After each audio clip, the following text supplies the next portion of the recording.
estrogen, progesterone, and testosterone, they talk to your brain every single day.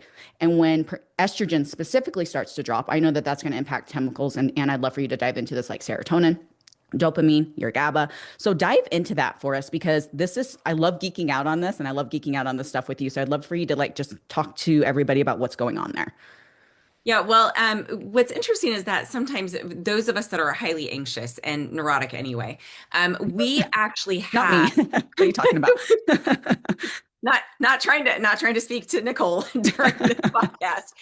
We actually have shorter response for our serotonin. When that serotonin is that feel good neurotransmitter that's responsible for anxiety, sometimes depression, and so I'm trying not to make this too complicated. So when we're struggling with anxiety, what happens on a chemical level is that there isn't enough serotonin in what is known in this is the synaptic cleft. So the synaptic cleft is from neurons to neurons. There's this space between them that then think of it almost like having lubrication between those spots, Mm, that if I can get the lubrication really good, then that energy flows really nicely.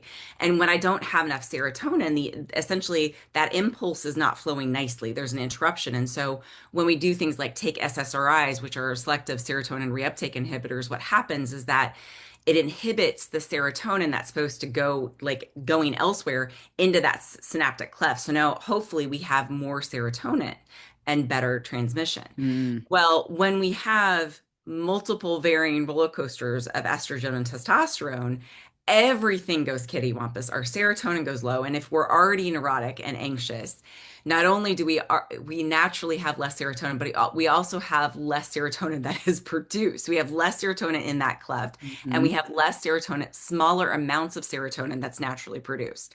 Not because there's something wrong with us. We're not broken. You're not destined for a life of living on Prozac. That's not what I'm saying. But we already have a deficit. And then you want to throw into that mix changes in estrogen and testosterone. And that throws down serotonin even harder and also impacts dopamine.